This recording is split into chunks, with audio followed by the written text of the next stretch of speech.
Welcome to the DeFi Standard. This is Patty XRP, and today I'm coming at y'all with some information regarding the FlareWrap protocol, which is being built on top of the Flare Finance ecosystem. And basically, the Flare Finance team has recently come out saying that Zenfin, PAC, and Casino Coin are all going to be added as wrapped assets via the Flare Wrap protocol onto the Flare Finance ecosystem. These assets will be classified as Y assets, which, we already know about F assets that are on the Flare network ecosystem. Y assets are definitely different. First of all, the method for bringing a Y asset over is via the Flare Wrap protocol, which is non-custodial and semi-trustless, but it's dependent on how the underlying chain works and doesn't have the whole system of agents that are posting collateral to back these assets being on the network. Rather, it's more like utilizing smart contracts to just bridge them the value over to the Flare Finance ecosystem.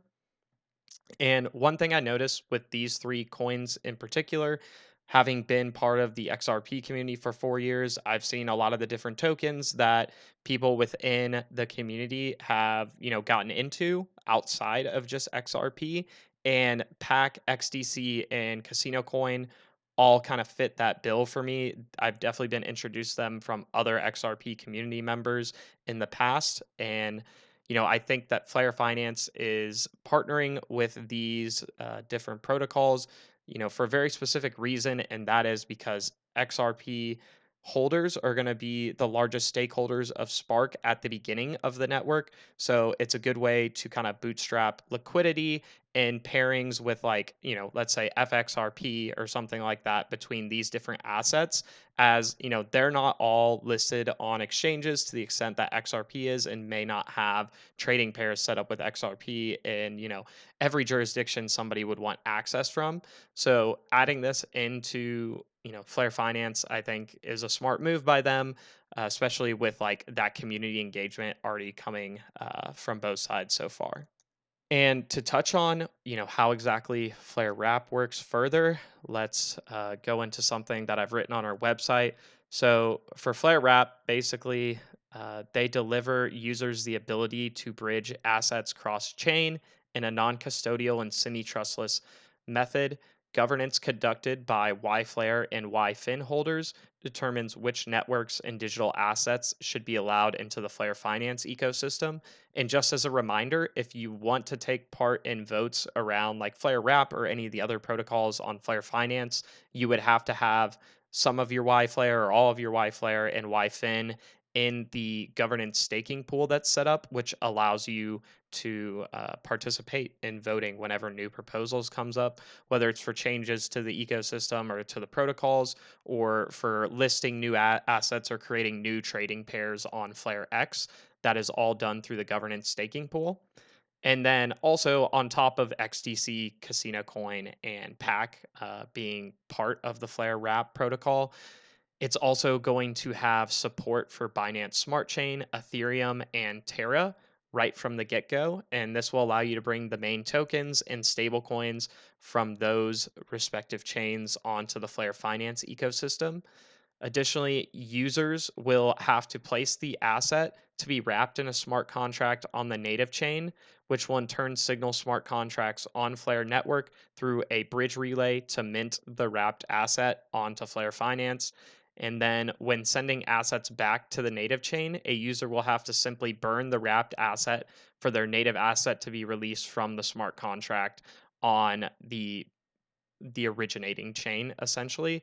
And the fees for Flare Wrap are initially set to a variable rate between 0.1% and 0.5%. And that scales down as the value of the transaction increases. So the more volume value you're putting through Flare Wrap, the lower your fee will get. And to add on to this, I like the fact that YFlare and YFIN holders are going to have to vote for new assets to be brought over via Flare Wrap. And Flare Finance addresses this in the white paper, where they say that it's to reduce the risk of spam and scam attempts on the network. I know a lot of people probably with the whole meme coin bonanza that happened in the spring here kind of just saw all these random tokens popping up out of nowhere, getting listed on, dexes immediately and things like that. If you don't want to like clutter your platform with assets that may or may not be around for the long term, whether a meme coin has like an actual use case or is just there to garner attention and money for their, creators to, liquidate the native token. We'll have to see, but at least it's going to give us a say in how much of that we want to allow on the network. So I'm excited about that. Some of the other wrap tokens that are going to be coming over from Ethereum, Terra, and Binance Smart Chain are Ether, Luna, and BNB. So those are all three pretty highly used smart contract networks at this point in the game. And I think it's exciting to be able to bridge their stable coins as well as their native assets over to the Flare Finance ecosystem to create some liquidity between the different F assets, the Flare Finance tokens, Spark. Maybe we see something like Ore make its way over to the Flare Finance ecosystem at some point. But really, it's just like, how do we get people to start exchanging value on here and build liquidity between these different asset pairings so that people are going to feel comfortable swapping between them, especially with larger sums, as well as providing the liquidity. It's also important to note that the fees will be structured from any transaction that's under $100,000 is 0.5% of the total transaction will be paid in fees. And then for every, let's see, it looks like 100,000 to $500,000, it drops to zero point 0.4, $500,000 to $1 million, it drops to 0.3%, $1 million to $5 million, it's at 0.2%, and then $5 million plus brought over is 0.1% per transaction. So I imagine with the setup that Flare Finance has with these different protocols and bringing their assets over, they will be wrapping some of the PAC, XDC, and Casino Coin out there over onto the Flare Finance platform for use there. Which I think it's exciting to get like the bootstrapping up and have it coming over to the network. So definitely a good move by them for that part. And then I've been seeing some confusion on social media and like YouTube comments and stuff around the difference between Y and F assets. So, Y is the prefix that's going to be used for assets that are on the Flare Finance ecosystem. So, other than the F assets, which would take precedence over a Y asset designation. And the way that I just look at this is that anything that Flare Finance is doing separate from like the base layer protocol on the Flare network, those are going to be Y assets. So the two governance tokens issued by Flare Finance is YFlare and YFIN. Those are both different than the Spark token FLR. That's, the native asset of the Flare network blockchain.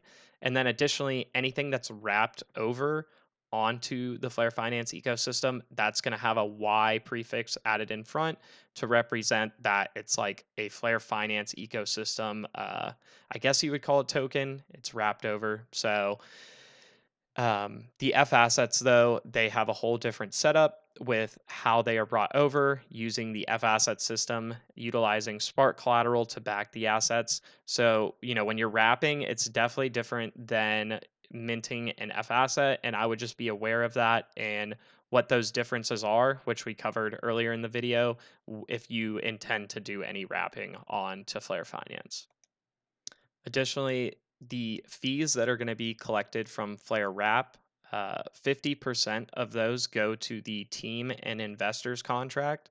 So that's the creators behind the Flare Finance ecosystem, as well as anybody that gave them money to help, build all this out. And then the other 50% is redistributed to the APY cloud, which is used in the governance staking pool. And I believe there is a rebranding going on with the APY cloud. It's either called like Akibo or Akimbo. There's not like a ton of information around that.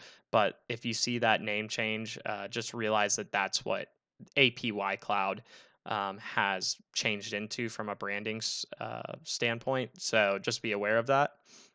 And now I would like to just touch on a little more about these three new assets that are going to be added to the Flare Finance ecosystem. So, Casino Coin is going to be added via FlareWrap, like we were saying, and it pledges 125 million Casino Coin to the Flare Finance ecosystem to be used there. And just to touch on what Casino Coin is, so basically, they have a team with experience working in regulated gambling and crypto e-gaming sectors. With this understanding, features and tools have been customized to meet the needs of both users and operators. They feature their own wallet where individuals are KYC verified, so that they're ordered to participate in like online casinos or any kind of e-gaming sports betting.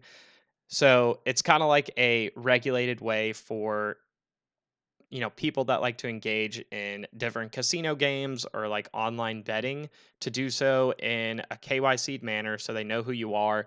And then also it kind of follows all the regulations with casinos and things like that since they have a special knowledge in regards to it. And then with Casino Coin being on, issued on the XRP ledger, it's also giving the ability for really fast transaction finality as well as cheap fees, low energy usage, and all that stuff we love about XRP. Casino Coin actually has the exact same capabilities in that regard as XRP. And that's kind of why we always say, like, value is in the protocol. It's like, what is the underlying tech does? And that, establishes what the token that's issued on the network is going to be able to achieve from a technical standpoint. I will add, I'm not entirely sure how they are going to be doing the wrapping from the XRP ledger to Flare Finance, since the XRP ledger doesn't have any inbuilt smart contracts. My guess is maybe they use like an escrow service or the gateway function through the XRP ledger, or maybe when hooks come out, they could implement something with that. Still not entirely sure. So, to me, this seems a lot more custodial than maybe bridging something from Ethereum, where Ethereum already has smart contracts. But I just want, everybody to understand that it's not entirely clear at this point how Casino Coin, like what the exact functionality of the wrapping will be. Um, Additionally, to bring up PAC Global, so many people have probably seen David Gokhshtein on Twitter. He is the founder of the PAC Global protocol, and they utilize a proof of stake network and this large like constituency of what they call master nodes. So they basically are using like running nodes on a lot of different blockchains. It seems they're really focused on data and you know utilizing that through a blockchain system. I think they have very interesting stuff going on, and the coolest thing I think is that PAC Global and its large network of master nodes will be contributing as data providers to the Flare's native Oracle system called the FTSO. This brings an unrivaled degree of decentralization to the Oracle system and to Flare overall. So, like individuals, like myself, or most people watching this channel, you could possibly go and purchase a PAC node and then also have that contribute to the FTSO uh, via whatever PAC protocol is setting up now. So it gives you another opportunity to earn Spark. So I think that's something that's really cool that PAC is doing. And it's like Hugo was saying in this comment that it's adding to the decentralization because their nodes are decentralized and spread out between many different people. So I think it's a really cool concept, and we'll have to see how that evolves. And then finally, XDC. This is definitely a really big coin within the XRP community. It seems pretty similar to XRP and, having really fast transactions per second, low average fees, fast transaction confirmation. But it does have smart contract support, which XRP does not at this point. And also, they pride themselves on the low energy consumption, similar to Ripple with the XRP ledger. So all three of these are going to be added to the ecosystem. And then to lastly point out, I do want to show just some of the different tokens that are already going to be on here, as Flare Finance put together a really nice thread that's pinned to their Twitter feed. And we can see, like, on top of just the, the three that we named in the F assets, that there's going to be a lot like Tether, Sandshoe, Shiba Inu, which they did bring over two meme tokens. You can make your own decisions on if you think Flare Finance should have done that, but they do have some money in them at this point, so it will bring some liquidity, and other users, at least, they could get notified of what Flare Network is doing and Flare Finance, and possibly want to participate in the future. We know Gala is going to be on Flare Finance and utilize the Celsius Network token, Telcoin, and then like Ethereum, essentially. So hopefully this kind of gives you an overview of those announcements and exactly how FlareWrap is going to work, and how it could be different depending on which underlying blockchain the assets being wrapped from. Kind of have to keep our eyes peeled on how that will work with the XRP ledger. But it's definitely a nice way to be able to bridge value between different networks, and it will allow you to bridge value onto, like Ethereum, Binance Smart Chain, and Terra as well. So I think that's really great. But that's going to be it from me. This was the DeFi standard, and I'm Patty XRP, and I am out.